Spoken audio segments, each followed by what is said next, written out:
I'd like to welcome you to WCPT AM's Out Chicago. Think of us as Sunday brunch with your gay best friends. Now please welcome your host, Scott Duff. And a happy Sunday fun day to everybody out there. Scott Duff here, along with Ellen Miller. Good morning, Good Scott. morning. Happy Thanksgiving week. Happy Thanksgiving week. It's Thanksgiving week. It's my Super Bowl. Yes, it is. I love it. I love it. I love it. I love it. It's Kathy's favorite holiday, too. It's totally my favorite holiday. I know. I love it. Wait a minute. You just said gay Super Bowl is the Oscars. There are many gay Super Bowls, He's got a okay? lot There of are them. many gay Super Bowls. He's got a lot of Super Bowls. I It's know. supposed to be It's the only one Super Bowl. Oscars. I think you need to narrow it down. Okay, so this is my MLB playoff. There you go. The World Series. World Series. Yes, World because there are Series. many different courses. Yeah. So there are many innings and things Oh, like that. I like Look that. at that. I'm making sports Boy, analogies. you are Y'all are really something working else. on me. I love this. Look, we got a lot to be thankful for, too. You know, the Epstein files are set to be released. Marjorie Taylor Greene Yeah. is resigning. yeah. Jonathan Bailey is the sexiest man alive. There we are. That's what I'm grateful for. Are you excited for Wicked? For good? You are? I asked you. Are you? I've been... I'll see it. I don't know if I'll see it on the big screen or not. I hear you should, though. Oh, yeah, definitely. Maybe we will. I'll probably see it. I like the first half. I hear the first part one was better than part two because part one was a lighter or something. Part one has all the fun songs. Yeah. The act two, again, look, here's the deal. I don't understand why they split it into two movies. I mean, I do understand why they split it into two movies because they want to make more money. But I don't get it. But Jonathan Bailey sure is handsome. Who? Jonathan Bailey. Who's that? He's Fiyero. He's dancing through life. The guy that they're like the love interest in the movie. Was he in the first part? Yes. I don't remember it. Girl. I don't remember it. No, but it's the reason why I said that he's also the sexiest man alive because People magazine made him the that, sexiest and he's man also the alive. first openly gay man that's to be right. I know who you're talking awarded about that now. that honor. I was thinking of the guy from It's a Wonderful Life. That's George Bailey. I thought it was his brother. I don't know. That's Harry Bailey. That's his other brother. Harry Bailey is really handsome though in that movie. You know I love It's a Wonderful I Life. do too, Scott. I love that movie. It's in like my ring. It's inscribed on my ring. Let's lasso the moon on my engagement ring. Yeah, love that. Yeah. I love that scene with the old house. I love that windows. old house. Just full of romance. Buffalo gal, won't you come on tonight? Won't you come on now? Yep, love it. And we got a great show for you holidays, yeah. today. Trans Up Front Illinois was founded to create tangible, lasting change across all areas of society, while also fostering spaces where trans joy can thrive. I can't think of a more noble cause. And we're going to be catching up with Asher McMayer, Executive Director and founder of Trans Up Front Illinois. Last week was Transgender Awareness Week, and then yesterday there was a big panel to commemorate Transgender Day of Remembrance as well. So I'm very excited to catch up with them. And Rivendell Theater Ensemble, Chicago's award-winning professional theater company, uniquely dedicated to elevating women's lives through the power of theater, is celebrating its 30th anniversary this year. And artistic director and founder Tara Mallon is going to be joining us in the second hour. They've got a really cool benefit coming up at the like Davis with the film Ghostlight that features the Kupfer Mallons, which is Tara, her husband, and her daughter. Yeah, fantastic. It's such a good movie too. So I'm excited to catch up with her. And Riders Theater's folk pop musical adaptation of Shakespeare's As You Like It is getting rave reviews, and part of the ensemble member of the cast and a friend of the show, Paul Oakley Stovall, is going to be joining us. It's been a minute since he's been with us. It's been a hot second. Yeah. So he's Good been to have busy. him back. Yeah, I follow his career. He's been very everywhere. busy. He does everything. Yes, he does. He's amazing. To be Paul Oakley Stovall, that's. I wake up every morning. What would Paul Oakley Stovall do? There we are. And of course, we'd love to hear from you. So give us a call or a text at 773-763-9278. The phones are now open, so please, we'd love to hear from you. And of course, again, you can give us a text us at that same number, 773-763-9278. Of course, you can listen to us live every Sunday from 11 to 1 p.m. Central on 8:20 a.m. on TuneIn from heartlandsignal.com, or you can watch the live video video stream on the WCPT Facebook page or the Heartland Signal YouTube page.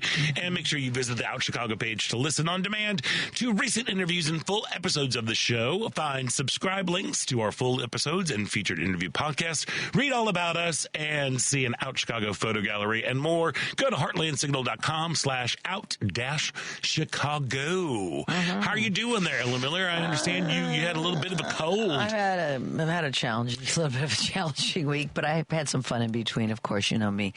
Yeah, I got a little bit of a cold. Had an emergency root canal procedure on Friday for 3 hours in the chair. I still got you beat.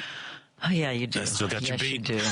You do. But I started off the week because I wasn't going to be denied seeing Patti Smith at the Chicago Theater. Come on. The original punk poet rocker. I've been a fan of hers since the 70s. She delivers. Her message is just spot on. You know, Scott, she was born in Chicago, and she tells the story. The night of her birth was a snowstorm, and she was born in Grant Hospital, and her parents relocated when she was young to the East Coast. But, you know, she was thanking us for standing up. Chicago stood up. She said, "We are all Chicago." It was just, you know, and then, of course, her performance. Between her words and her songs, it's just what the doctor ordered. I love it. Yeah, and the crowd was on their feet, and it was just, she didn't want to, her daughter, her son is in the band, and her daughter comes on at the end and does a couple tunes with her. And like literally after the curtain calls and the applause, she's like greeting the fans, and her daughter like, "Okay, Mom, gotta go." Yeah. But really great show from her. And then this weekend, again, I had to, you know, I had obligations. I had tickets. So I went and saw my buddy, Billy Brandt. She's got a new record out called The Blues Is My Biography. And he did a record release party with a full band, horn section, backup singers at the Logan Center for Arts. It's a great record. Billy says this is one of his very favorite record he's ever done.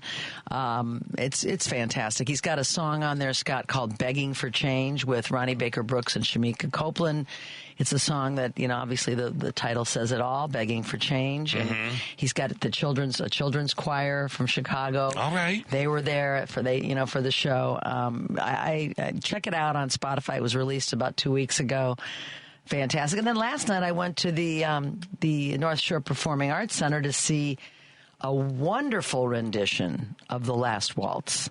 It's 49 years old. It was a Martin Scorsese rock and roll documentary with the band. It was their farewell show in 1976. Okay. They did.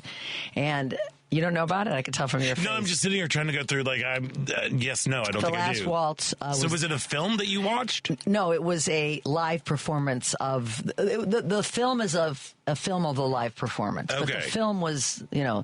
The whole idea was Martin Scorsese does a film around their final show. Here's some of the artists that were a part of it. Van Morrison, Neil Diamond, Joni Mitchell, Neil Young... That's a deep bench. Oh, and again, I'm missing a whole ton of people. Anyway, it was just a it's a phenomenal record. It's a phenomenal film, and a lot of Chicago artists took over. Oh, Eric Clapton. It's just so many artists that came together to do this concert 49 years ago, and the people that performed those roles last night were phenomenal. So so I'm confused. So it's about the band called The Band, right? Yes. Okay. And so it was their last thing. So they just did the whole... They did the whole top to bottom. Was it just one night only kind of a vibe? Or? Yeah, it was one night only. Now, apparently, the Staple Singers were part of it. Apparently, and they had, what was really cool is as the artists were performing as those artists, they were impersonating those people, on the big screen, they had pictures of the actual artists when they did it. So a young Mavis Staples, 49 years ago. And apparently, the rest of the Staple Singers couldn't make it, and I forget somebody else couldn't make it. So Martin Scorsese got us several months later. He filmed their parts and put it into the movie. They did it separately. and there's people do this every year. The Last Waltz. I'm going Wednesday to Fitzgerald's, where my friend Kathy Richardson and a whole bunch of other Chicago musicians, they do their version of the Last Waltz. Okay, all right. So it's just such an iconic film because it's an iconic performance by iconic musicians that it gets done and it happened on Thanksgiving. I'm sorry, I buried the lead. There you go. Hence I'm like, why it happened. I'm so good. I'm sitting here like I'm confused. Yeah, it happened. It happened on Thanksgiving I'll have to check it out. 1907. So next year is the 50th anniversary. So, yeah, I got some fun in between the 5 shots of Novocaine they were giving me on Friday because they couldn't get. There was so much infection in that root they could not get me numb. Finally, she handed me a stress ball and said, Here, go, just squeeze. Go with me. We got to do it. And I'm like, yeah, we got to do it. I got to get. So anyway, there we go. Some fun and some not fun. And Kathy's been gone all week, and I've been by myself. It's been a little odd without having my furry companion. I know. Well, don't call Kathy that. No,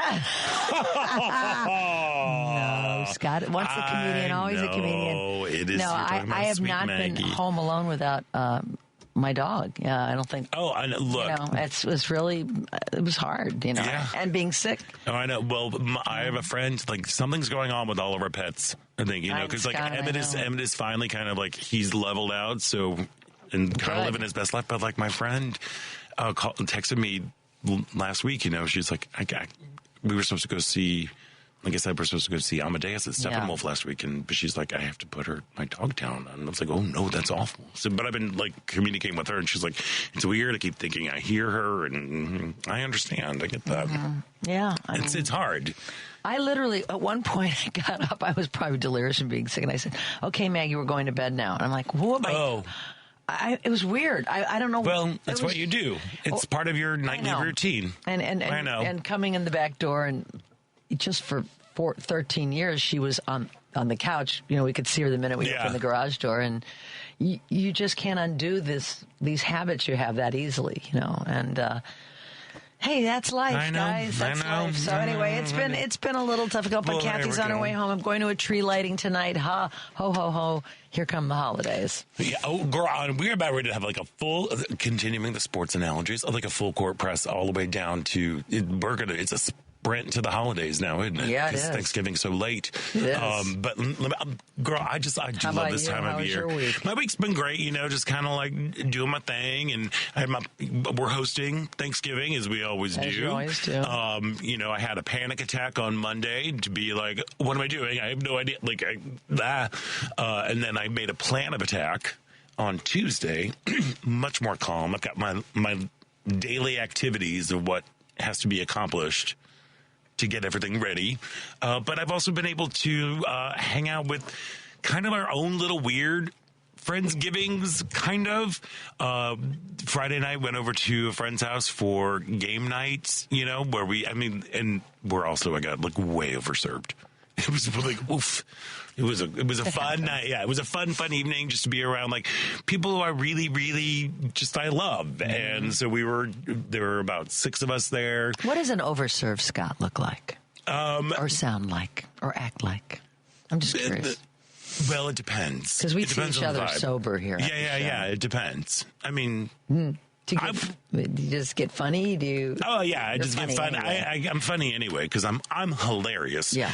No, it's just sometimes it's just a little more lovey-dovey. It depends on the situation. Like I was a little more lovey-dovey. More amorous, huh? No, just more like I love you guys.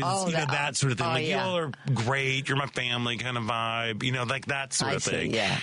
Just being profuse with compliments. That's usually what happens. Well, that's not a bad thing. Yeah. And then last night our neighbors had us over, and it was the most delicious meal they made, but it's a lesbian couple, and Megan's mom is in town, and can I tell you, just like it was really nice to be around mom energy. Mm-hmm. Since we both lost our moms, she's not that much older than I am, but she's a nurse. Like my mom was. She's just very good with she's like out, she's wonderful. So it was like, we just sat around Megan made this beautiful steak, and we literally sat in front of a fire and talked until about like 11 o'clock after eating. It was just so easy and fun, and effortless. It was just like one of those vibes where like I like to take this time of year just to really just stop and take stock. And, these are really weird times for everybody right now. Mm-hmm. But I'm very fortunate that I have people in my world that are just remarkable human beings and that are kind and compassionate and full of life. So I feel that right now as we head into. That's a good way to feel. It is a good way to feel. Especially now. Yeah, especially now. And I think that's something that we can all kind of take a step back and just really just like, okay, so look around, really count your blessings as to what's happening here, as to what's going on, because the world is on fire, but here, at least in our courtyard, it's not. Right, we are fireless. You have to enjoy take those moments, because that's what life. We can't be mired in the negativity. We have to be embracing the positivity where we can find it. Yeah. Because, girl, let me tell you, I really do feel it out in the world. People are weird out there. They are weird. And, in my day job working at the snack factory, it's like people are just anxious and cranky. And, and I think that's part of the stress of the holidays or whatever. I'm determined to have like a relatively stress-free holiday season. I'm with you 100%. And I'm like, all right, just kind of breathe. You're hosting, right? No, we're not this year. My brother and sister-in-law are. Oh, okay. It's going to be only like 5 or 6 people. Oh, wonderful. Yeah, it'll be nice. It'll be great. Yeah. I love that. Looking forward to it. I'm doing a truffle mac and cheese and a pecan pie. Those are our contributions. All right, come on now. Just all comfort, baby. There we go. Come on, carbs. Pie and macaroni. Pie and mac and cheese. That spells comfort. There we go. I love it. I love it. I'm trying to wonder, because I do want to have a little talk about grocery store etiquette. Yeah. Look, here's the thing. We know this is this is my World Series, not the Super Bowl, the World Series of holidays, and we understand that it's all based around food. Y'all, just breathe when you're out there and be kind and be patient. First of all, people in grocery stores usually wear name tags. So if you just walk up to somebody and go, parsnips, I'm probably going to yell fennel back at you. And they'll say parsnips. And I'll go carrots. And they'll go, what? I'm like, I thought we were naming root vegetables. Or don't be surprised if somebody comes up to, if somebody says to me, go parsnips. And I go, no, Scott. You can't even get the words out. Excuse me, but close. Sir, even if they don't want to call you by name. Yeah, just don't even call me. Yeah, I mean, I do have a weird thing about people calling me. It's strange that they know my name and I don't know your name. But say hello. Hi, I was wondering if you could tell me where. That's what just use complete sentences. Just don't blurt out items and you're yelling at people. Look, stay off your phone. Just stay off your phone. I understand, if you've got an emergency, you're like, I'm confused. There are 2 different kinds of stuffing. It's like, what do I need? Make a quick little call. But, stay off the phone. I was going to say, sometimes you have a list on your phone, but usually, no. But that's, we have a list on our phone. I mean, talking on the phone. Okay. No, I'm having a phone conversation. Because there's so many people these days who just, plug in and they tune out the world. I'm like, look, this is a full contact sport this week. Grocery shopping is. Mm-hmm. So let's be in the game. Look at all these sports things. Let's be present. Go through and trust me, you'll get in and out faster, and it'll be a much more pleasant experience for everybody involved. Because half the time, I don't know if you're talking to me unless you're yelling parsnips. Good. These are good, helpful reminding people as we go out and do more shopping. Yeah. Look, and especially on Wednesday, once family and friends are coming into town, and oh no, I forgot celery. You don't need to go in a group. You don't need to all go to the store together because that's just adding more people. If one person needs one thing, just one person go. I'm telling you. They go in a group? Yes. Well, because you've got especially going to the snack factory because, they want to go and look at all this stuff and these are delicious. But then it's like this, there are 5 people for one thing. You know what I mean? Yeah. It's interesting. I never thought about that. I'm like, before you were in this business, did you like going to the grocery? I love going to the grocery. I still do. Me too. Are you kidding? I work in a grocery store and I love going to the grocery store. Too. It is, I love it. I love it. I love it. I love it. I love it. I love it. Kathy's like, I go to the store, but I know you want to go with me because I do because I don't want to miss out. Even as a little kid, I begged my mother to take me to the grocery. Okay. Yeah. I think. No. I did. I don't know. I was subjected to many grocery store shopping, but I don't know if I begged to go. I got spanked once in the grocery, but that was I think I did too. Yeah. I said a bad word. Good. I never said it again after that. Hell damn fart. There we are. Also, here's another thing. Look, help bag. Just help bag your groceries. Oh, yeah. Well, I go to Aldi, so you have to do bagging. Yeah. But it's one of the, you know what? If there are people, you're going to see there are going to be long lines. If you want to help to get people in and out, just help out bagging. You might take pride in your bagging skills like I do. Yeah. And probably you do. Oh, girl, I'm so much Tetris in my life. Gen X, baby. And again, just be kind. Remember what you're doing this for. That's it's just like any sort of holidays. When I did clothing retail, I loved the holidays because I'm helping people pick out presents. And when people are getting cranky or whatever, and I'm like, hey, you're buying something for somebody that you love. How wonderful is that? So let's keep that spirit. So you're about ready to, if you are hosting or if you're going to a place, and you're bringing something, just remember that the reason why you are doing this, you're doing this because you are thankful for these people that are in your world. You want to show them that you love them. And so just remember that message. Good. And we can advice. Indeed. And also just say, hey, just no parsnips. Just parsnips. It's carrots. Parsnips. Leeks. Yes. Any hoozles. Anyway, well, that was a good public service announcement, Scott. Yeah, and also just know if you are going to a snack factory near you, just remember the parking lots are always awful. Oh, God. So that's my worst part of it is the parking lot. The parking lot is terrible. That's the only part I don't like about the grocery shopping. Anyway, there we are. Keep that in mind, just keep that in mind, folks, as we head out there because shopping to do. There's a lot of shopping and you're going to forget something. So only one person go on Wednesday. Just one person. Anywho, we should probably take a break, but this part about Chicago is brought to you by Team Hochberg. If you are purchasing a new home or refinancing your existing home, call Team Hochberg, your trusted local lender.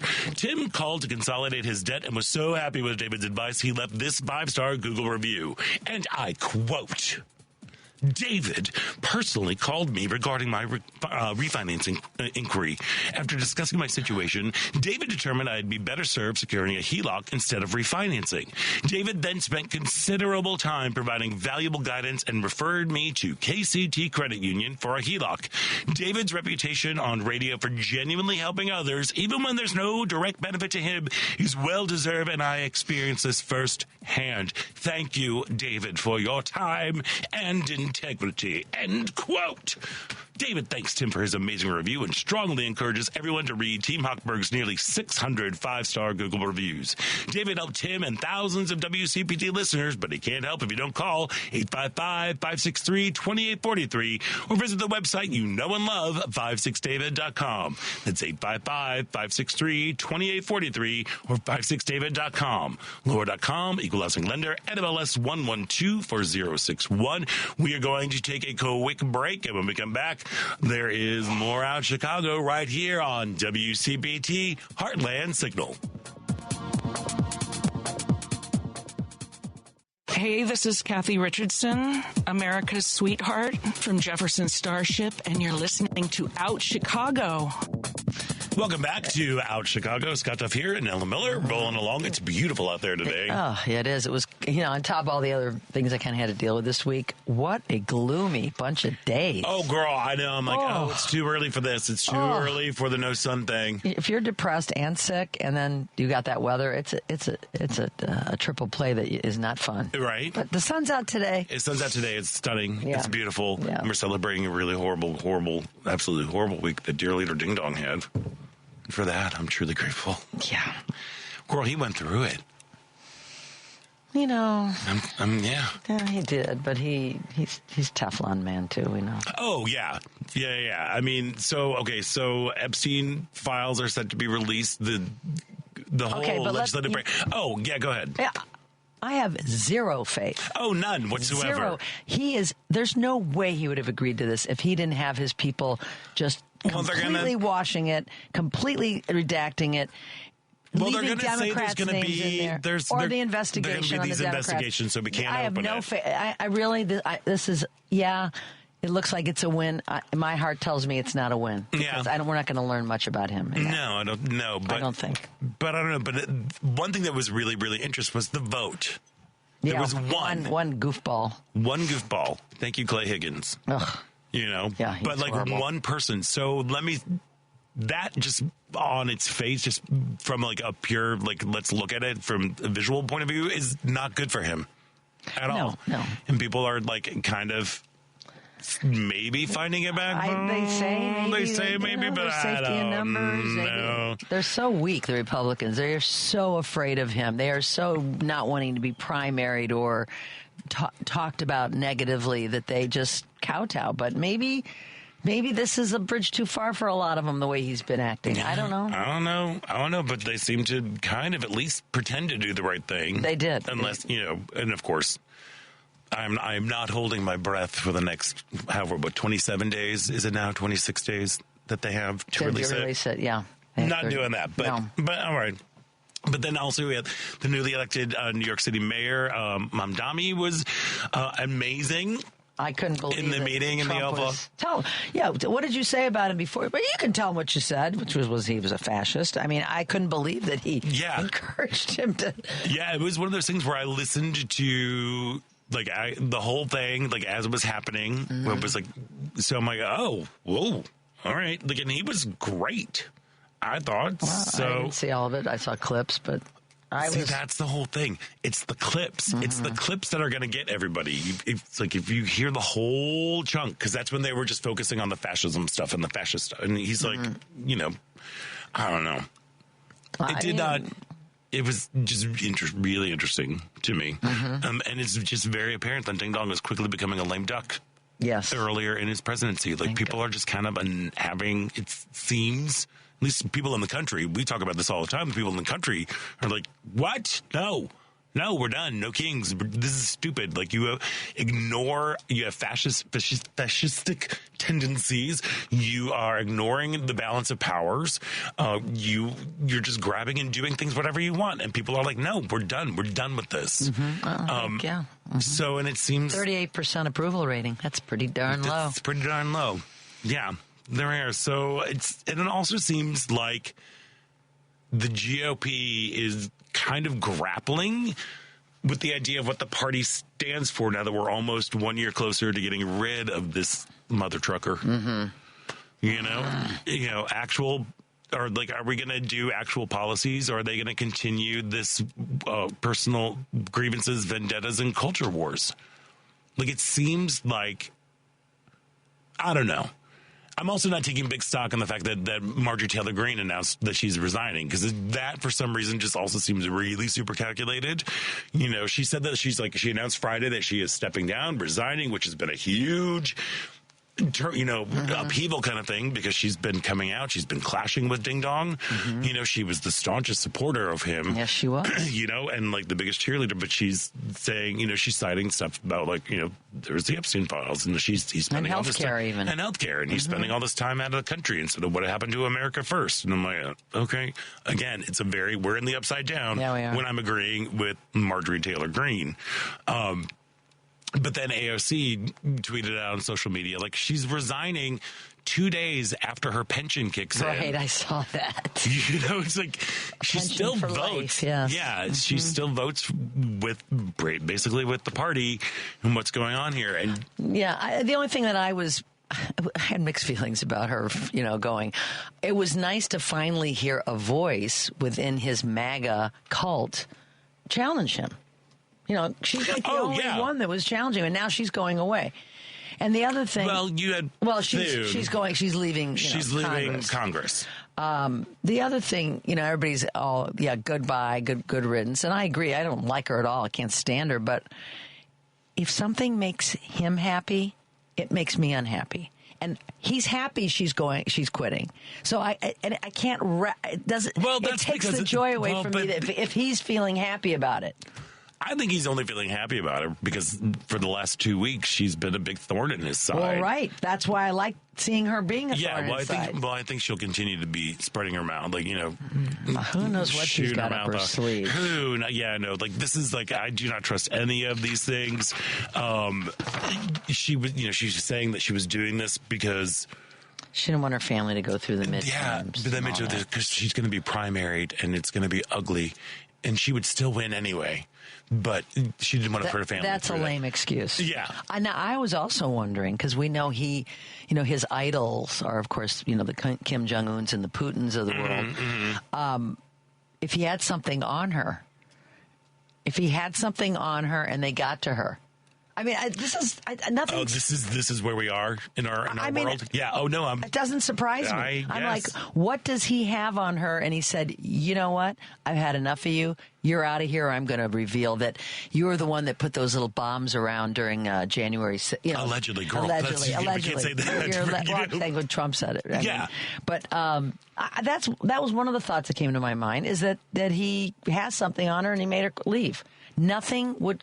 Because this is how Putin operates. Yeah, 100%. And he's taken pages from his book. Oh, I know. Well, he's got stuff on everybody, which, especially, because Putin has something on him.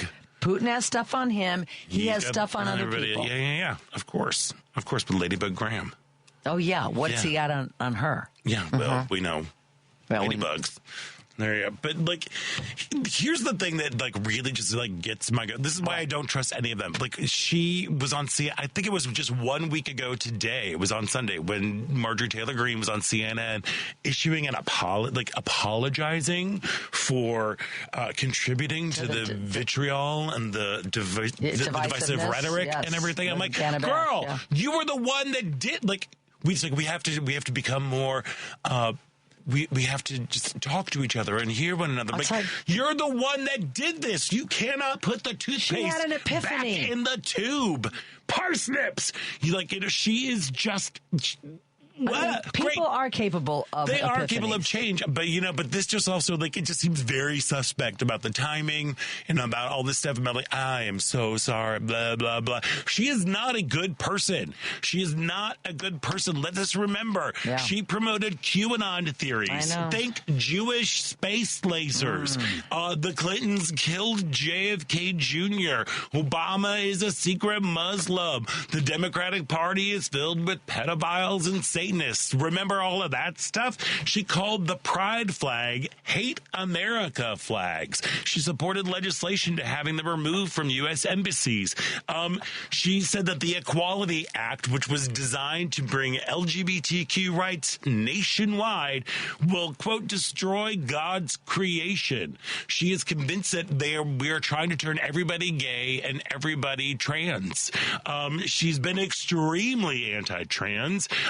She supports the school shouldn't teach children that the U.S. has a history of racism and that LGBTQ plus people exist. And also, let's not forget that she is not the brightest penny in the fountain, when she talks about the gazpacho and the peach tree dishes. I get it if you're from Georgia. Peach trees are always on your mind. It is not a peach tree dish. I know you're from Georgia. Yeah. How about this? She, as you said, isn't the brightest. How many Americans that voted for Trump checklist every one of those things you just said because of what they see, of what they choose to watch? And she is an example of one of those people that has bought in to all of the crazy, but maybe she just opened up her mind for a second and said, wow, I was misguided. No, I don't think of any of those. Nope. No, I don't buy it. I don't believe that she's misguided. With the QAnon stuff and some of the stuff that was on, people were seeing on social media. She still has a record, too, of let's remember, while she was running for Congress, do you remember her, stalking David Hogg? Oh, yeah, that was horrible. A a high school student, and she just was like on him like a dog on a bone. I know. She is truly, between her and what's her name? Boebert. Boebert. The two of them, I just despise them. But I do have to give somebody credit when they say, "Hey, the divisiveness was wrong. I was wrong." I mean, aren't we a people that is forgiving to some extent, or wants to give somebody the benefit of the doubt? I'm just taking the other side of it here a little bit. I mean, is it possible that she has changed in some way? Okay, then this is what. Watch what they do, not what they say. Wait, more to follow. And that's the big thing. There are all these, rumors flying around that Steve Bannon is like grooming her to try to go on for a larger office or something like that. She becomes to take away her crazy, to make her seem more centrist. But she's not. I do not believe this. The way that she like screamed like a howler monkey throughout all like the Biden's States of the Union addresses. Like there is something this is an act. Again, watch what she does, not what she says, because you can say one thing and do the complete opposite. Look at Ding Dong. Ding Dong says, all the we're not going to do this, and then goes off and he does whatever it is, and we're not going to have military, and the military is everywhere. They will say they're talking out both sides of their face. I'm not defending Marjorie Taylor Greene, but I did like that she was poking the bear, and now there's nobody. Everybody that seems to poke the bear leaves. They're gone. They don't want to run again. They're done. Yeah, so I like seeing people in his party that no matter how she got there, she was. Speaking, in a more relatively sane way about things like health care and about again, because we are in the upside down where we are agreeing with her. It's just an ongoing saga. We're just going to have bad belt, bleach pond, butch body. That was great. Jasmine Crockett. That's what she is. There we are. Little hand fart to throw in there. I don't know. Again, this is what. We have to wait, and again, we don't know. We don't know what's going to happen. We got to watch again. What are her actions? Well, she's saying? You could look and say, well, he's got a 38% approval, and there are people in my red district who are starting to ask me questions about, isn't this crazy what he's doing? So she maybe jumped on the more populist opinion of him and decided to take that because it would get her farther, not because. Because she's that kind of an opportunist. Again, I don't know. Who knows? We're going to spin the wheel and see where it lands. That's true. But we should probably spin off into a break. But please stick around, because when we get back, we have the executive director of Trans Upfront Illinois, Asher McMayer, just waiting to chat. So please stick around. You're listening to Out Chicago right here on WCPT Heartland Signal.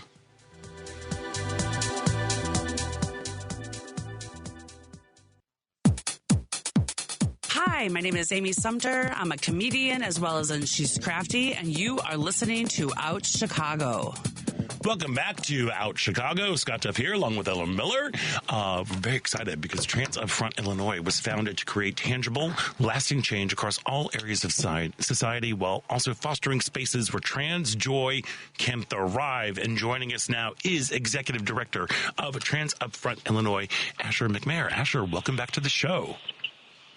Thank you so much for having me. Oh my gosh, thank you for joining us today, but also thank you for all of the work that you do. You, my friend, are out there on the front lines. Like every time there's like a protest or a march or a rally, it's like, well, there's Asher. Thank you.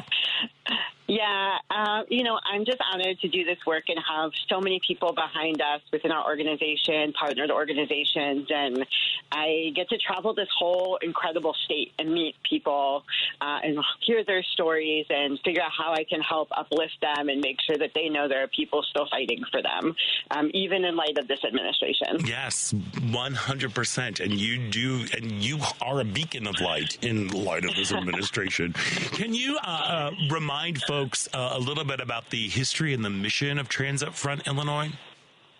Yeah, absolutely. So Trans Upfront was founded earlier this year in response to this administration. We are an all-volunteer organization made up of trans individuals, or parents of trans individuals, and we serve trans people ages 4 to 25 in their support systems without any financial barrier, meaning all the services we do are free and through the lens of access.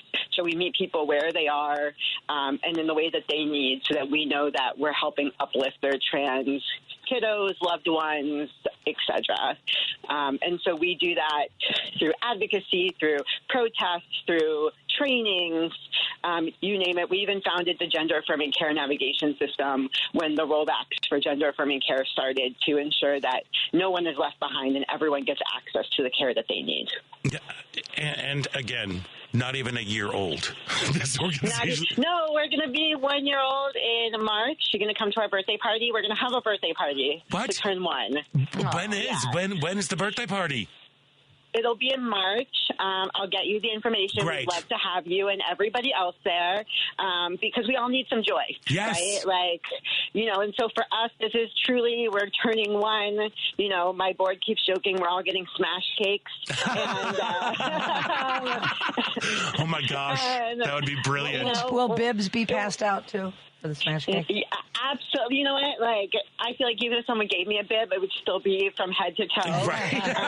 And we're going to treat this like, the celebration it should be. Yes, we were founded in light of this administration, but we have really rallied as a community.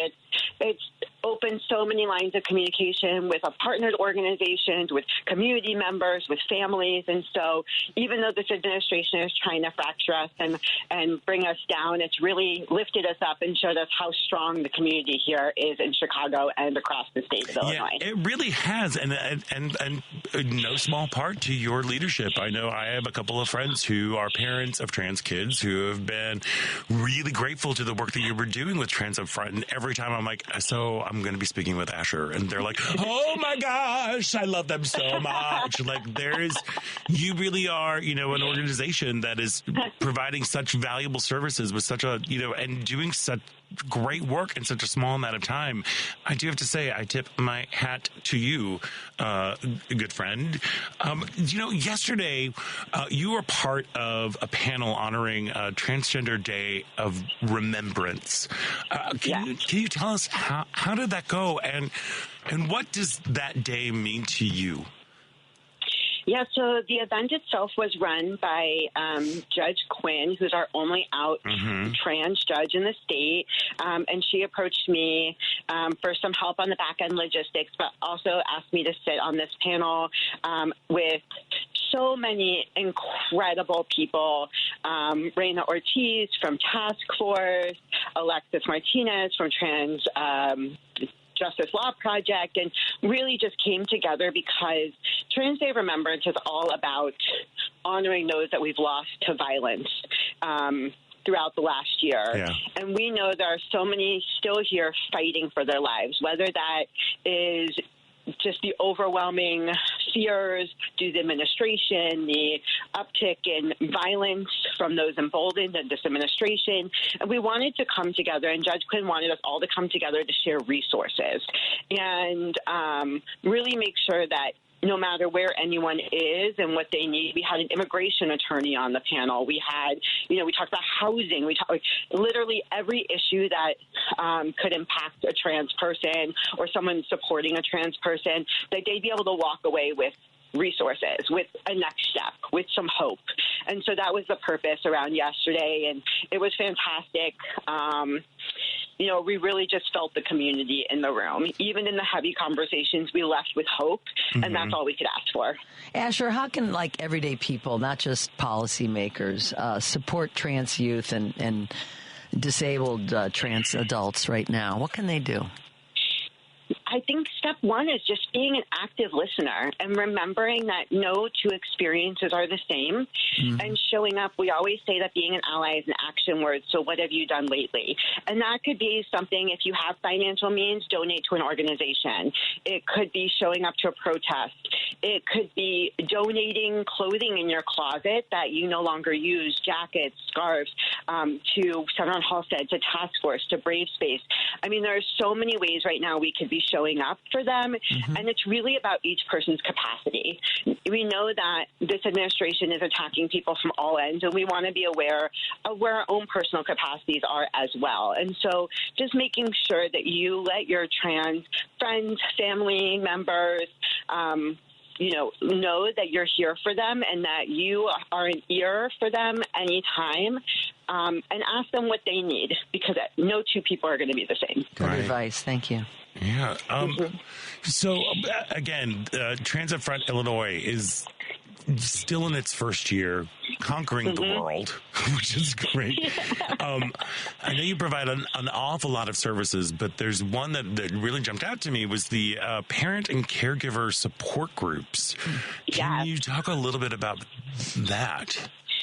Yeah, absolutely. So a couple months ago, the FBI started making claims that they're going to designate any advocacy groups for trans individuals as hate groups. And we started seeing across the state a huge rollback, or really just closure of support groups for parents and caregivers of trans individuals. And we started getting a slew of messages saying, like, we need our own community. We're so scared for our kids. And these are parents who may have kids who are 5, or they may have kids who are 35 or 55, right? They're your kids forever. And we know that they're so scared for their young ones or their loved ones, but they need space to be able to process it and not on their children. Yeah. And so we have a parent and caregiver advisory board at Trans Up Front. We find that their point of view is incredibly valuable because they're in the community, right? Every day they hear what's needed. And so we created a subcommittee, and they came up with what's called Tough Chat, which stands for Caregivers Helping Affirm Transitions. And so it is a monthly virtual statewide support group. It's an hour and a half. The first 30 minutes, we bring in a resource. In December, it is Legal Counsel for Health Justice, which is behind Illinois Pride Connect. And so one of their attorneys will be able to answer questions for our parents and caregivers about their legal rights to medical access, documents, and be able to talk directly to an attorney who every day does this work. Then after that, they do a full community group where no matter the age of your child, for 30 minutes, you get to share your stories, ask for help, and learn for people who've been through the transitions or in different places than you. And then they go out into breakout rooms based on the age of your child. So 0 to 9, 10 to 13, 14 to 17, 18 and up, because each age bracket really does have its own unique journey. So being able to relate with people that are in the same place that you are. So it gives you the best of all worlds, so that as you're going into this, you're finding your community and you can log in from anywhere in the state. We do have a screening process to make sure there's no bad actors. Right. So we know in this administration we have some people who try to do some not great things. So you submit your first name and your email address. One of our volunteers does a quick, 15-minute screening. Make sure you're a real person with a trans youth. And then after that, you get invited into the group. And we're very careful on any information that we save. We really only save your first name and your email address. We even have families who use fake names. They use, throwaway emails, because, it's all about your risk aversion. We know this administration is targeting people. Right. And so we're just trying to make sure we're still intentionally creating space for those parents, because I'm a parent. I'm a parent of a trans person, and I know I look at my daughter every day, and I'm like, part of the reason I'm doing this is I'm fighting for her, right? I want to make sure that every day she knows that she's going to get access to health care come hell or high water. I mean, my board will tell you that this administration would have to drag me away kicking and screaming before I stop doing this work. Good for you. Is there anything... What gives you hope right now in the current environment that we're living in, Asher? We just had our all trans field day, cross-generational, from young trans kids to trans elders, and I watched them run around the field and play kickball. And my heart just melted because we get so fixated on what this administration is trying to do, but they can't take our joy. Yeah. They can't take our community. They can't take our futures.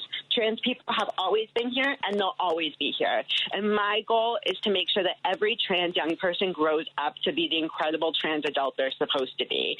And so as I'm going through this journey with these families, with my board members, with community members, with partnered organizations, it really gives me hope. And I said this last night, where so often in the past, I've been doing this for 10 years, advocacy work, all these organizations have kind of, existed on their own parallel planes, right? We don't cross over a whole lot, but I'm seeing more and more cross-communication. I'm seeing more and more collaboration. I'm seeing more and more hope, and I'm seeing more and more trans people stand up and say, I want to be part of this, or allies, I want to be part of this, in a way we haven't seen before. And so I feel so much hope for our future, that we will endure the way that we endured in the 60s, in the 70s, 400 years ago, 300, all the times in history that we've had to fight for our rights. I know that history's never been on the side of hate. We're going to endure. We're going to get to the other side, and hopefully make sure every person gets there with us. Amen to that, Ashley. I know, and I love the fact that the part of your mission is to really create communities by focusing on joy and creating that joy to help foster connections and to foster community, because we are stronger together. Again, my hat is off to you. I've doffed so many hats today, and if you want to discover more about Trans Upfront Illinois, maybe make a donation, see how you can volunteer or give of your time and of yourself, head to transupfrontil.com. Asher McMayer, thank you so much for joining us today. Again, thank you for all of the work that you do, and for you, we are truly grateful during this holiday season. A time to remember this. So have a wonderful holiday with you and your family. You too, and I hope I'm able to speak with you again soon. Oh, you know it. Definitely You will. know it. Thanks, Asher. Hey, we've got to take a quick break, and when we come back, it is the second hour about Chicago right here on WCPT Heartland Signal. I'd like to welcome you to WCPT AM's Out Chicago. Think of us as Sunday brunch with your gay best friends. Now please welcome your host, Scott Duff. Welcome back to the second hour of Out Chicago. Scott Duff here, along with Ellen Miller. Yes, We're indeed. rolling along, enjoying the sunshine, getting ready for turkeys. It's upon us. It's upon us. It is As you said, upon it's us. late this year, so we're going to go right into. People already got all their holiday decorations up, and Do you? No, we don't have anything. Me too. Neither. Okay. So we just bought. nothing. We bought a new. I bought a new tree. Oh, this year. What color? White. Okay, nice. Yeah. To replace our other white. We keep a gay tree. We like to keep a gay tree. And we keep our gay tree up, as you know, until March. Yes, Because. you got to do with the Valentine tree. Well, no. We don't change anything. We just keep the lights on. It's I know like. people that just change it for the holidays. all I year know, round. but that's just a little too. That's That is even a little too that for is- me. I agree. Even That is for nuts. me. Yeah, even for you. But I'm like, we like to keep it up because the glow of the lights In the dark times. Yes. is great. There's always a sign of hope, which we love. And there's many hopeful things that are coming on this second hour. I love it, but I also like when our house is back to, normal. There's, Yes. just because we do a tabletop tree in our living room on the coffee table. Mm-hmm. And so we work around it for a month or so when we have people over and stuff. But then it's kind of like, okay. Well, we've got this gigantic tree now. Yeah, that we is don't put a full tree up anymore. It is heavy as all get out, and it's still in the box. And Jerry's like, we should put it up. I'm like, if we do that, we don't have room for anybody at Thanksgiving. So we got to figure out where to move that. Yeah. But that's for another Little time. things. You got Yes, time that's for for that. another time. That But is we for got another plenty of time. We got a full hour of an amazing guest coming up a little bit later on this hour. We're going to be speaking with one of the most talented people on the planet, actor and our good buddy, Paul Oakley Stovall. He is a part of the incredibly talented company as a part of Writers Theater's adaptation of As You Like It. We're going to be speaking with him a little bit later on, but to kick things off this hour, Rivendell Theater Ensemble is Chicago's award-winning professional theater company, uniquely dedicated to elevating women's lives through the power of theater, and they are celebrating, I cannot believe this, their 30th anniversary this year. And joining us now is our friend of the show, artistic director and founder, Tara Mallon. Tara, welcome back to the show. Hello, Scott and Ellen. Hello. Nice to see you. Nice to have you on with us again, Tara. It's delightful to be here, and I can't wait to come see your new white tree. Oh, well, please come on over. It's replacing the old white tree, Yeah, which is remember the basically, old white tree? girl, it is nothing but like it's going to take an eye out. I swear, it's all everything. Yeah, that's why we had to do this. But hey, congratulations, 30 years. What the what? Yeah. I know. It's crazy. Yeah. It's unbelievable that I'm that stupid to have attempted to keep this going. No, you're not stupid. No. It is definitely a labor of love, let me tell you. It is. So take us back 30 years ago. What was the impetus for you to be like, you know what? Chicago needs this. Yeah, well, so what happened was 33 years ago, my husband Keith, and I tied my futon to the top of my Toyota Corolla and drove out here sight unseen because he thought it would be cool to be in the city where Steppenwolf was. And so I had my BFA and my off-Broadway credits and my equity card, and Keith had none of those things. And we got here to Chicago, and he got an agent and started working right away. And I just went to audition after audition where people told me I should drop my union card.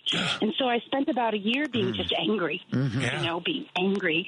And I was at a work call for American Blues Theater, who had a beautiful space over on Lincoln Avenue. Remember that, Scott? Yep, sure do. I love that place. And everyone in the community was showing up to help them paint and put the seats in. And we were at the bar afterwards, and I was, bitching about how there were no opportunities for young women my age with their equity cards. And the artistic directors were like, well, produce something. And I said, well, I'm an actor. I don't know. I'm not a producer. And they were like, well, I'll tell you what, you come run sound on our next show, which was Monsters, Stories from the L, a series of one-act plays from various playwrights about the L train. And then we'll give you the space for a month and you can produce something. And I said, I'm really good on a light board. And they said, well, we need a soundboard up.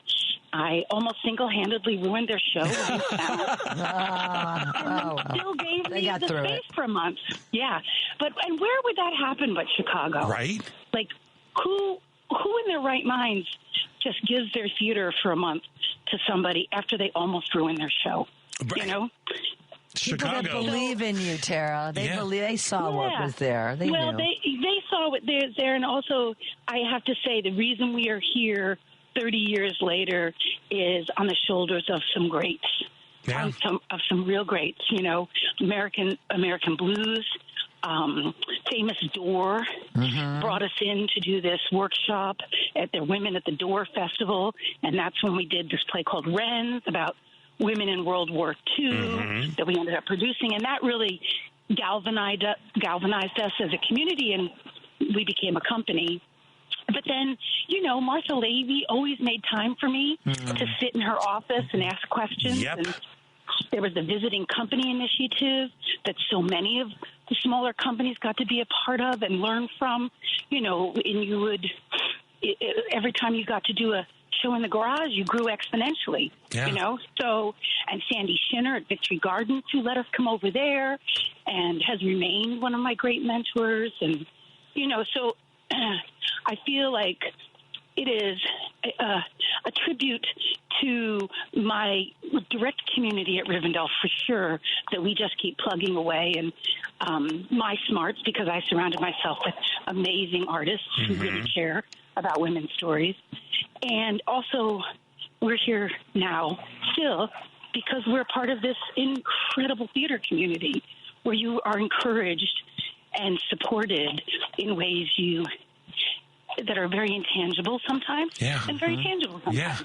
Man. So It's all you were about just like that right there is just a love song to Yeah, like a is. love letter to Chicago theater community. I'm so glad you brought up Martha Levy, because Martha Levy was the former artistic director at Steppenwolf. There was not a bigger champion for Chicago theater than Martha Levy, who was just spoon bending smart. Like she could look at a spoon, bend it with her mind, and she was also just so generous with her time to help nurture younger companies or newer companies into, she was a huge advocate. And I love that, that's a part of the tradition of Rivendell, which, is truly an incredibly talented ensemble of actors and artists and design, like everything. Directors and writers. And stage managers and women and non-binary folks. But everybody's committed to lifting up women's voices, which I think is phenomenal. Yes. Yeah. So how, over the last 3 decades, how has the culture changed in terms of supporting the mission of Rivendell, which is to uplift women's stories? Yeah. I think in the early days, it was really focused on providing opportunities for the women in the company. So everything was, our play selections, how we cast things, how we operated was really focused on giving the people in the ensemble opportunities to do things at Rivendell that maybe they wouldn't have the chance to do outside the company.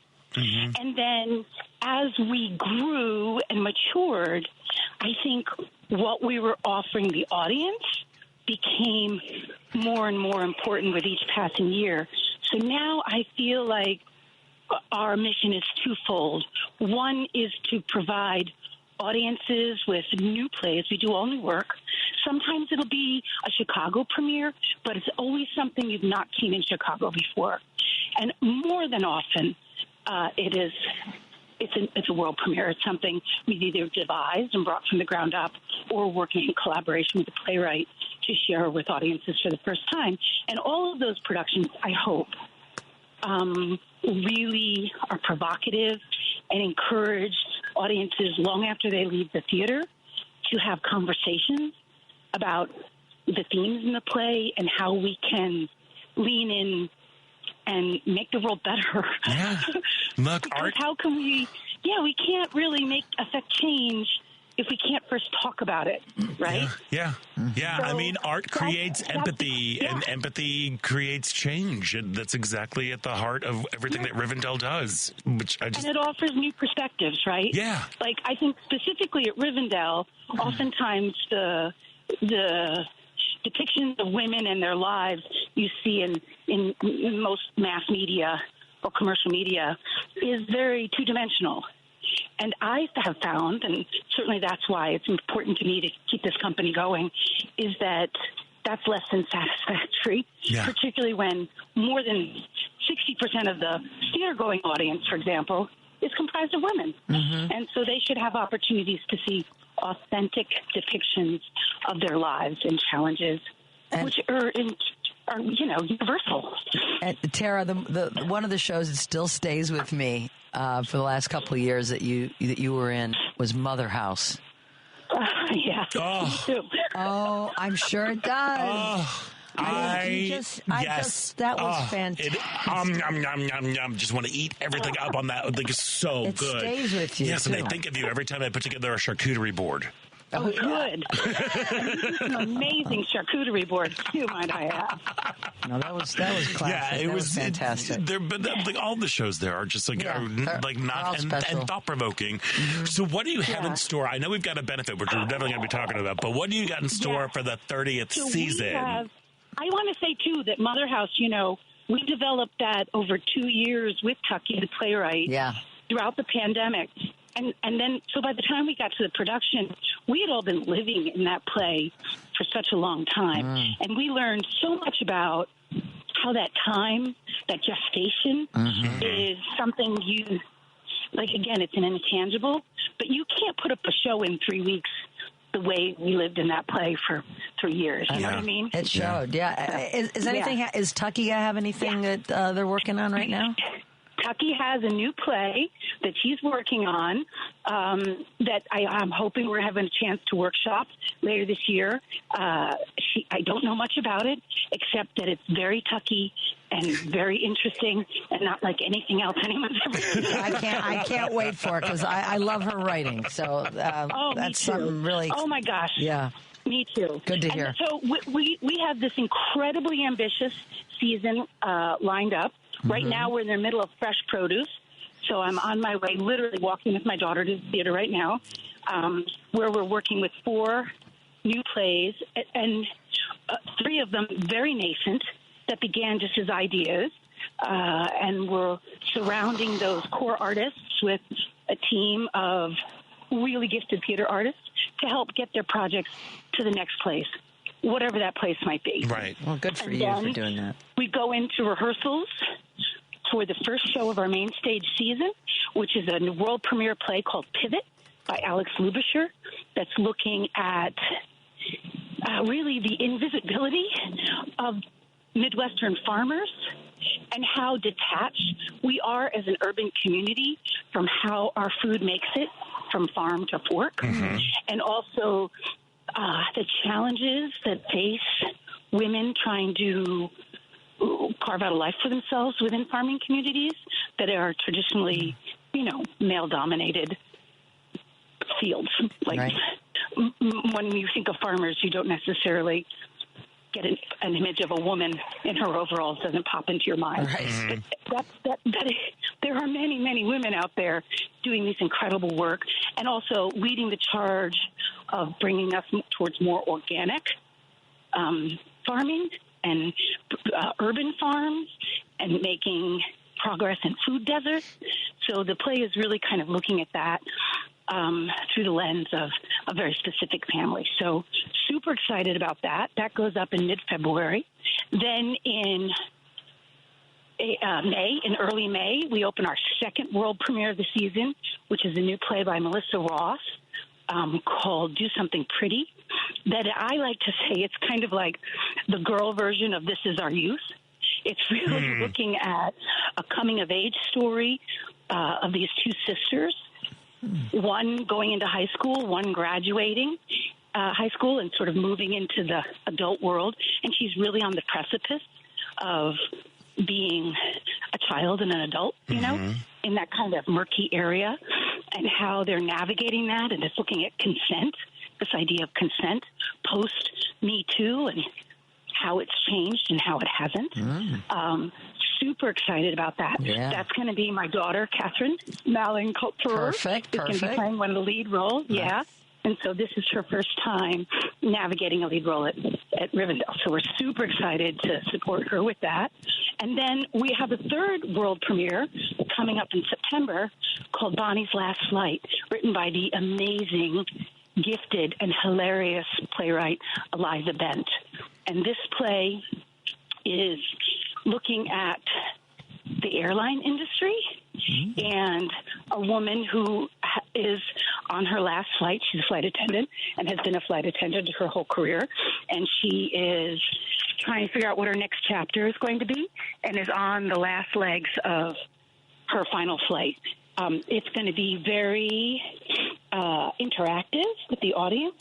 I think it's going to be a super exciting project to see at our theater, where you're going to feel like you're boarding a plane, and perhaps you'll feel like you're actually on a flight with us. I love that. Devin Tamayo's going to be directing that, and Devin did Scientific Method, The Tasters, Laura and C. So we're really psyched about that. And I didn't mention that on Pivot, Hallie Gordon, who's a long time ensemble member and the former artistic director and founder of Steppenwolf for Young Audiences, is coming back from Virginia, where she's the associate artistic director at the Only Theater Center, to direct that. So a really ambitious, awesome season that I think is going to really highlight the members of our ensemble and the wealth of talent that we have at this point, 30 years into our journey. and really give them all opportunities to shine and stretch and do some new things. Yeah. Well, and if you support all of it, to support all of it, that, go ahead. Support this incredibly ambitious season of 4 new play workshops and 3 world premiere plays. We have launched a 30th anniversary campaign, fundraising campaign. And so we're doing different events throughout the year that'll culminate in our gala on May 14th. But coming up in 2 weeks is a screening of a film that I had the incredible good fortune to work on with my husband, Keith, and my daughter, Catherine, and written by Kelly O'Sullivan and written and directed by Kelly and her partner, Alex Thompson. And this is a movie called Ghostlight that came out early in 2024 at Sundance, received incredible accolades and critical response, and has a 99 from Rotten Tomatoes. And then we spent literally last year traveling around to film festivals and award ceremonies with that film.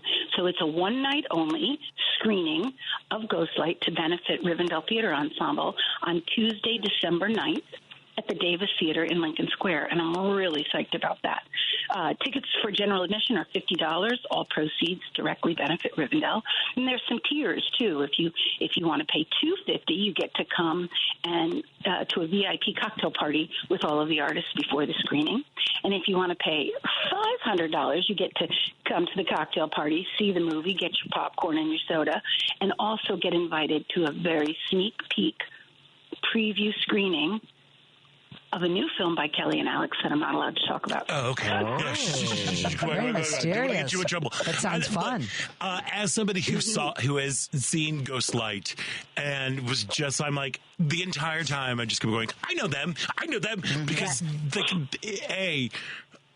your family, you are basically like the Barrymores of Chicago theater. Like you're theater royalty. I'm telling you. I love your husband's work. Your husband, Keith Kupfer, your daughter, Catherine Mellon Kupfer, and you, Tara Mallon, are so good in this movie. Like, I know, it's like we're a real family. It's like you're a real family. How did that happen? You pretended real good. No, but this movie is just, if you were looking for something around this holiday season that just kind of wants to give you, like, reaffirming, like, make you give all the fuzzy feels and all the things about how positivity and, like, change is possible. Go see this movie, Ghostlight. It is just a beautiful film. And Tara, your work in this is like, everybody's great. But you really were just chef's kiss for me. So, well, you said earlier that what I was saying is a love, about the theater community here in Chicago. That it's like a love letter. Well, Ghostlight is a love letter to the Chicago theater community and to the power of theater for everybody, not just for professionals, but for everybody, and how the arts give us a place to put those big feelings we don't have space for in our everyday lives, and what that community can give you, and we all know that. Yeah, so true. Yeah. Oh, my Wonderful. gosh. Listen, Tara Mallon, I could talk to you for about 87 more hours, but unfortunately our time is up, and I want to, everybody out there, look, Rivendell Theater Ensemble, they've been around for 30 years. They're celebrating their 30 years, and with an incredible season, 3 world premieres, as you heard. And don't miss the benefit screening of Ghostlight, which Run, Don't Walk. Go check this film out. It's going to be at the Davis Theater on December 9th. For more information on all of the offerings that are going on and how you might be able to help support some live theater here in Chicago, go to rivendelltheater.org, and that's theater with an R-E because they're fancy that way. Tara Mallon, I love you more than my luggage. Thank you so much for joining us today, and congratulations on 30 years. Thank you. Happy Thanksgiving. And happy Thanksgiving. Big love to the to all the Barrymores. I'm sending out love. Will do. Thank you, guys. Thank you so much for having me on. Of course. Our pleasure. Hey, we've got to take a quick break, and when we come back, we're going to be speaking with another good buddy, Paul Stovall, who is a part of the incredible cast of Shakespeare's As You Like It, now playing at Writers Theater. So stick around. You're listening to Out Chicago right here on WCPT Heartland Signal.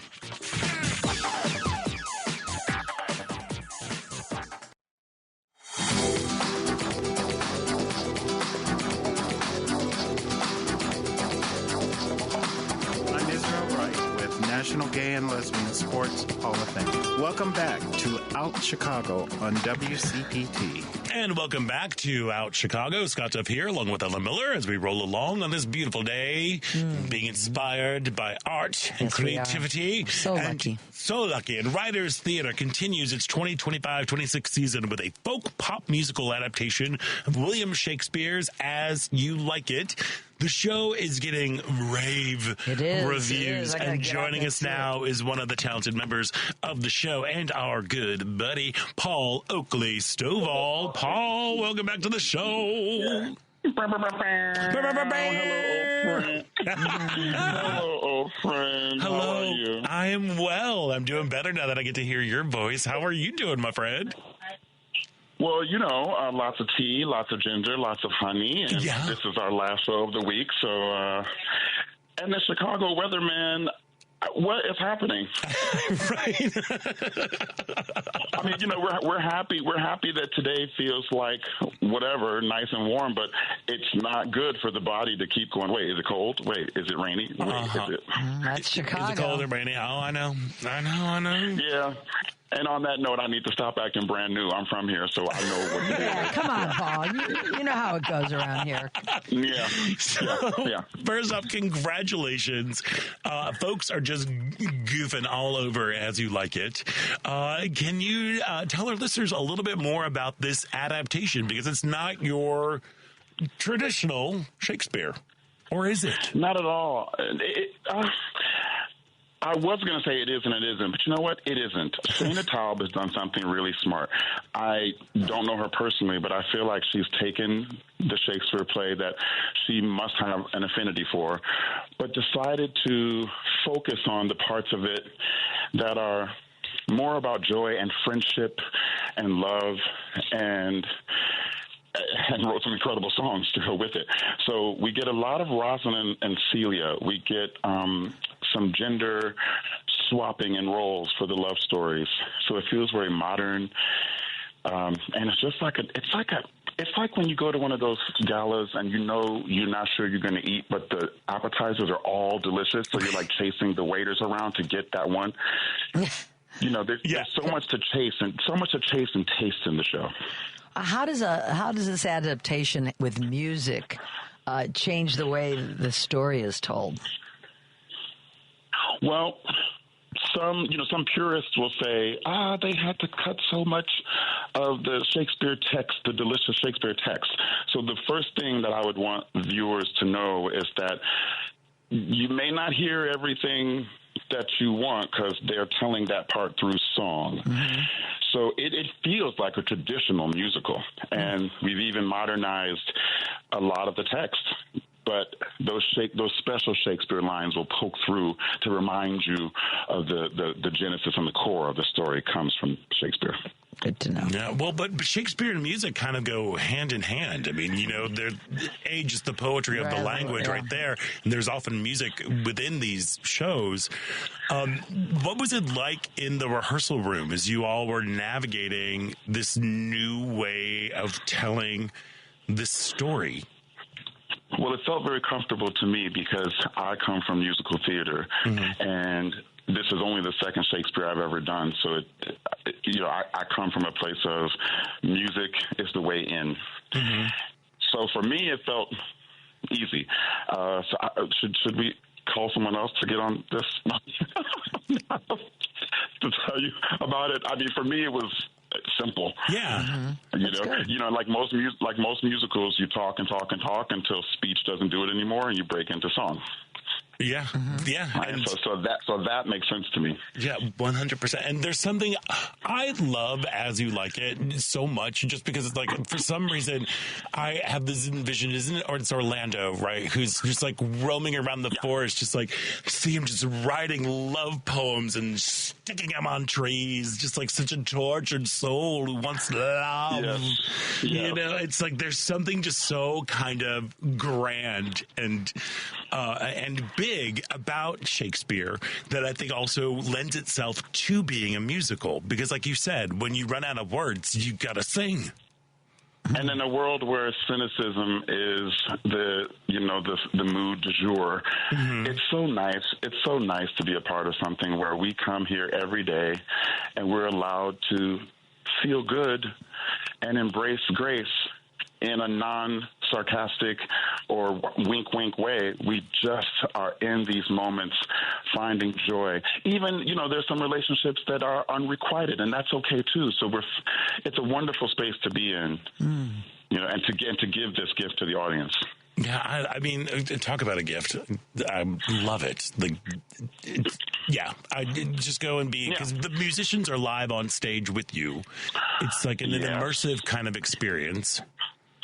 Yes, and the actor playing Jay Quees is in the band and also in the play, so that's also a nice tether. He steps in and out off the bandstand and into the play and back onto the bandstand. It's a protein performance, and I don't know how Matt Yee does it every night. But what does he play? What instrument? He plays several. He plays harmonica, banjo, guitar, acoustic, and electric. He just walked by me, actually, getting ready. That's cool. So he's on stage the whole time, so he's nonstop. Wow. If anything goes wrong, you'll see him sort of slide off stage because he might have to change out a battery for the guitar. And then he also sings. He sings beautifully. So he's just like the master of ceremonies. Yeah. Wow. He's the whole package in this show. Amazing. Look, I know we're supposed to be talking about As You Like It, but I do have to pause right now and give you some incredible love for a project that you and our friend Benjamin Sprunger have been working on. Giovanni's Room. Earlier this year, you and Benjamin Sprunger collaborated on an adaptation of James Baldwin's Giovanni's Room. It is a classic queer novel. And it just, people went gaga over it. How was that experience? I mean, look, it's so hard to keep up with you, Paul Oakley-Stovall, because you're like, oh, I'm sorry, I'm just going to go sing my face off over here, and now I'm going to go direct this. Oh, and I'm going to write this over here. Oh, by the way, I'm going to shoot a movie in Sweden, and blah, blah, blah. It's so hard to keep up with you. But how was that experience working on Giovanni's Room? Because I know it was a collaboration that the two of you have been working for a long time on it. I mean, listen, it blew my mind because I was reluctant. I don't know if you recall this, or maybe I kept it under wraps. I was so like, don't touch James Baldwin. Yeah. Then we can't do that. And but then it was calling to me, and I said, well, let me jump into bed with them and see if we can bring Baldwin back to the people. And what surprised me the most was so many people of different age ranges, of different gender identifications, different races. Baldwin has touched lives in so many ways. People, we had waiting lines out the door of the theater. We extended twice because I just didn't know. So that's the biggest thing. I feel great about the accomplishment and what Ben and I did as writers, what I did as a director. That's great. But what I really was blown away by is the deep reach that James Baldwin has in our society, and I mean our global society. People from Turkey flew in because they heard there was a world premiere. They wanted to see it. Wow. It was an education for me, a re-education to remember James Baldwin is our oracle. Yeah, it's saying a lot because I think it was written like 69 years ago, yet it still speaks to today's world. Yeah, and his publishers did not want to publish. Well, they didn't. His main publishers, he was a big hit after Go Tell It on the Mountain, and then his publisher said, what is this thing in Paris with gay people? What is this? We can't publish this. He had to go find a Round the Way publisher who was like a B-level publisher back then. They did it, and it became... It became like the balm of the gay community. Yeah. And then, the further reaching world.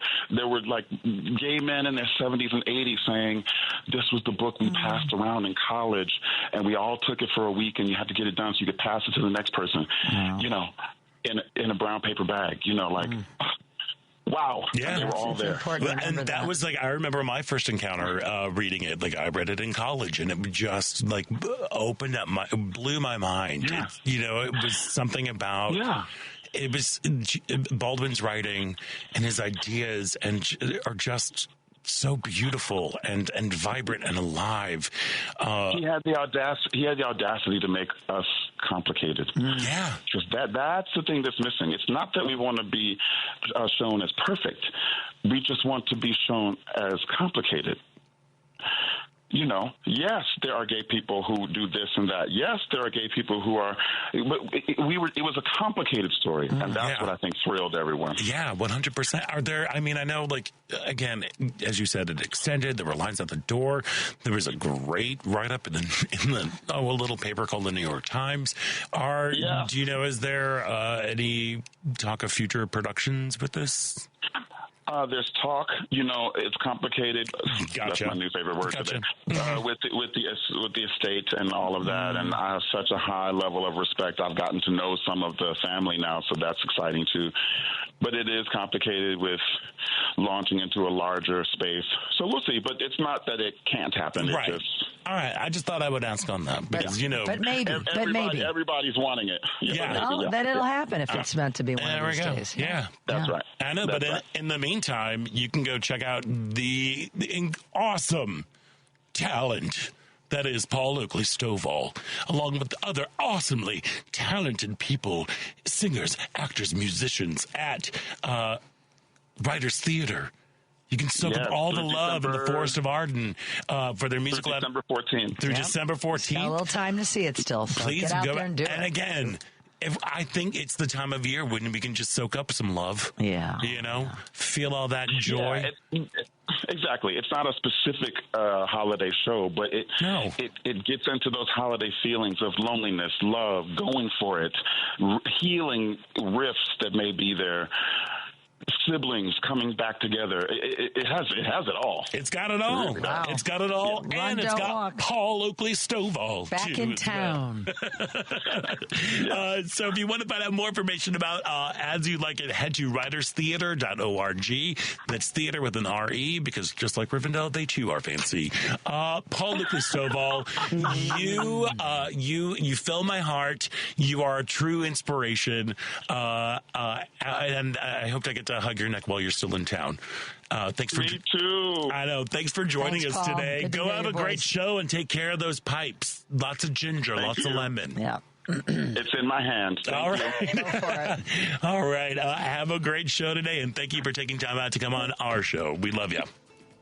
All right. Love you too. Bye-bye. All right. We've got to take a quick break, and when we come back, it is the final thrilling show-stopping moments about Chicago right here on WCPT.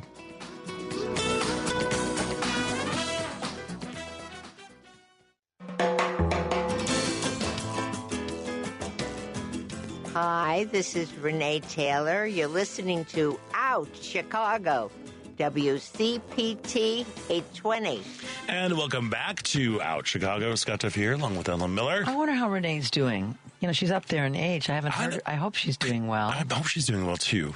I'm like, okay, I do follow her on Instagram, but truthfully, I'm really trying to not be on social media so much. I know that's probably bad for me. Like, I do a horrible job promoting the show on social media. But I'm really trying to disengage from it a little bit. I think it's an odd tool that is being used in odd ways these days. Oh, well, that's for sure. You know, There's no question about that. Because she was like 85. Yeah. Yeah. When I she think did was the about show. 85. Yeah. Wow. Where I was last night at the North Shore. There we are. But she's a gem. A gem and a total a doll baby. Yeah. Like, I just want her to just stay with me and just there we go. I hope she's okay. I know. I read about her and I'm still reading the Barbra Streisand autobiography. Yes. It's like my second year of reading it because I only read on vacation when I'm laying on the beach. But, they worked together back in the day. She opened for her Barbara opened for her. Oh, yeah. I remember that. Yeah, it was like it brought all these, great memories back. Amazing. Anyway. There we go. Yeah.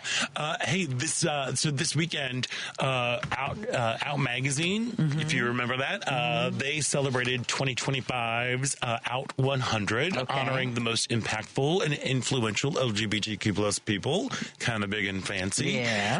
And I have to give a big old shout out to Chicago's very own Precious Brady Davis. She was recognized as a part of the Out 100. She is the first out Black transgender woman to hold public office in Cook County, Illinois, and the first trans person to serve on any U.S. water reclamation district.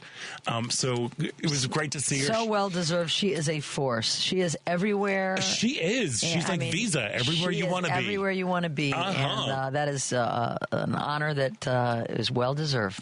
Yes, I mean she and her husband, Miles Brady Davis, who's part with Equality Illinois. Yeah, the two of them are just unstoppable. Yep. And also there was a big old shout out to Kathy Griffin. Yes, I love Kathy. Kathy Griffin as Advocate of the Year presented that award, and let me tell you, I know she's a controversial figure, blah, blah, blah, blah, blah. I have so much respect for her. Me too. We've been fortunate enough to have her on the show a couple of times. Yeah. She has been a staunch ally and advocate for the LGBTQ plus community. She has been from day one, always from the jump. Always has been, and she's a local girl. She's from Chicago. Yep. She had her life just completely upended. Yeah. Where she couldn't work for a couple of blacklisted years. For a while. Yeah. But she never, and then she also had a big cancer scare. She did. She lost her voice, but it's come back quite a bit. Yeah. I'm happy to hear. Yeah. Yeah. But she's out there fighting. And in her speech, there's the clip that I should have sent you, Paul. See, sorry, but I told you I'm bad at the social medias these days. But tell us what it was. No, but she was out there saying, look, everybody, you need to be out there and be as politically active as you can right now. These are crazy times. They are coming after marginalized communities. And in the LGBTQ community, we got one of everybody. So they're coming, like it's a very big umbrella that we have got everybody on. So like it's, however you can stand up, you need to stand up and have your voice heard and your voice counted. And that just, it was really, I mean, it's important words, and I think it's worth repeating, especially as we are heading into the holiday season. And all of it. Yeah. I wanted to just mention about Thanksgiving for a moment, about a lot of people have a lot of anxiety about being with family, friends, mainly family members that might think differently politically. Mm-hmm. But I heard an interesting take on one of the news shows the other night, and people said, don't talk about politics, don't bring it up. But this take was very interesting to me. It said, no, this is a good time to talk about what we all agree on. Yeah. Because there was a recent survey done that 80% of Americans agree on several key issues. Mm-hmm. And rather than having to get into all of the negativity that we all, feel a lot, obviously, for obvious reasons, turning it into an opportunity to talk about the things that we are on the same page about, like our democracy, like how a diverse country is what makes us stronger, how to treat our fellow Americans, and we all agree that people shouldn't be abused for no reason, like what we've been seeing in our city. So, rather than shying away, maybe using it as a positive and taking away the things that, we sit all day and we talk about how much we can't stand what's going on in this country with our administration. Right. But there are a lot of things that those of us, they're holding on to those that small percentage of things that we don't agree on. There's a lot we agree on, and maybe talk about how we do agree on those things and turn it into a positive. That's my little I agree Thanksgiving with you. message. I think the whole idea is how you approach it. Well, that's true. And how it is being approached. And I think calling out bad behavior, in a respectful way, especially if it's happening around your Thanksgiving table, to be like, okay, wait a second, going back to like the divisive rhetoric and the vitriol and all the stuff. There's so many people like focusing on what you stand for and not what you stand against. Exactly. That's the point. You know, it's like thinking about like changing the conversation to like, we believe that people should have access to health care. We believe that people should have a path to citizenship. Yes. We believe that democracy is still the best form of government to have. That's happening. You know, we believe that, you know, that all people should be equal under the law. You know, those sorts of things. And I think that's really, thank you for bringing that up, Ellen, because it really is, I think it is a great opportunity for everybody to sit down together and to talk and to share that we have in common. About things that we have in common. As Americans, yes. Yeah, there we go. Hey, we've got a special guest for us who just kind of snuck into our studio over here. Al Bresloff is joining us.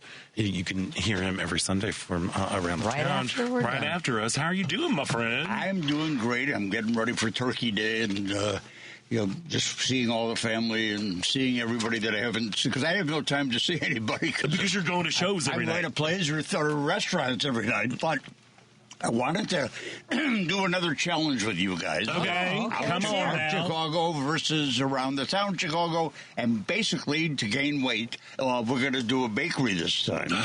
I've been loving bakery since I was a kid. I cannot pass a bakery. Okay, and this is going to help the special gifts theater, but we're going to tie it in with Misericordia. Okay. Misericordia up on the north side has this wonderful bakery. It's just an amazing, it's actually more than a bakery. It's got probably 40 kinds of coffees and sandwiches and all kinds of stuff. They took what was an old little strip center on Ridge Avenue, which is also called Ravenswood there, which doesn't make a lot of sense. But Ridge, right by where it makes the turn, yeah. They built this whole building with everything. I know, it's right up the street from my house. Yep. All right, so what we're going to do is we're going to pick some kind of a pastry. We'll all be together. We'll taste everything, like we did with the ice cream. We'll pick something, and then they'll put our pictures, and each time that they sell a slice of that, money will go to special gifts. And we'll keep up on a regular basis of what the competition is going. Right. So we're raising money, we're bringing awareness, we're gaining weight, and all of our listeners can gain a little weight with us. I just lost 20 pounds. That's the last thing I want to do. I'm close to 30 on this. I've been doing Seattle Sutton, so I have to fill out a questionnaire with her what I can eat. Oh, Seattle. But so we need to pick a Tuesday. In the month of December. What we'll do is start this on New Year's Day and go through Tax Day. Through April 15th. There we are. And you'll also by April, it'll get warm. We can go do another ice cream thing. We're going to keep those calories on the inside. I like these challenges, Al. I know. We get snacks. And wait till we get to the one where we do, filet mignon. Then sign me up for that one. I'm sure you'll have a few more listeners wanting to join us. But I think this is going to be fun. I think we're going to have some fun. So you guys let me know what Tuesday is good for you. All right, we'll let you know. They're located, it's 6130 North Ravenswood, which I call Ridge Avenue. It's right where Ravenswood and Ridge combine as you like train track is there, and right south of Granville and north of Peterson, Ridge makes a turn towards the outer drive, and towards Broadway and all that. That's where it is. So I'm ready, you're ready, when we get Frank ready, and then we'll pick a date and just let me know what date and we'll go. You know what? It's a tough assignment, but I think I'm up for it. I'm sure you can handle it. I know you guys handled the ice cream well. And I told them, I had a meeting with them, I said, now here's the one thing. Once we pick something, you can't change the recipe. Yes, please. We don't want to get into that again. We don't want to have it mixing. We want this fair and square. I don't want to be accused of taking any advantage things by having all the other things. Sometimes, Al Bresloff, All right, wonderful. Thank you for that assignment. Thanks for setting that up. And we're ready to go. All right, we'll find a date now. All right, thanks for popping in and saying, hey, as you're getting ready for your show, have a great show today, Al. Okay. I'm up for that challenge. All right. So you've got your truffle mac and cheese going. And pecan pie. Bourbon pecan pie. All right. Cool. And your sister, who's my brother and his wife are hosting. Are hosting. Wonderful. We don't have one of the nephews because he goes to college in Canada, and their Thanksgiving was in October. So, they got their break earlier. Yeah. So, okay. So it'll be fun. Right. We'll have one child there. He's 18. It's not a child anymore. Yeah. Okay. Yeah. Well, that'll be nice. lovely. It'll be lovely. It'll be lovely, and we're going to eat good food. We're going to be together, and that's what it's all about. I know, and we're getting ready for the Southern invasion. Yes, from Memphis. Everybody coming in. We've got some folks from Memphis that are going to be coming in. Some folks from Mississippi who are going to be coming in. Man. We've got who are going to be staying with us. God, which is why we can't put up the tree. Oh yeah, well you'll be able to put it up when they leave. I know, but it's like you'll exhale and put up. We just can't put up the tree because there's we don't have space. Yeah, people got to sleep. Not that big of a place. I know. You know, you make the most out of we've got that. We've got a guest coming in from Chattanooga. Like I said, it's going to be. You don't know anybody north of the Mason-Dixon line, I guess. Apparently, we don't. Yeah, but that's one of the things that I do because one of my friends is coming from. He's from Detroit. Okay, but he lives here. Oh, but he lives here now. Yeah, but we are getting ready for a big old gay.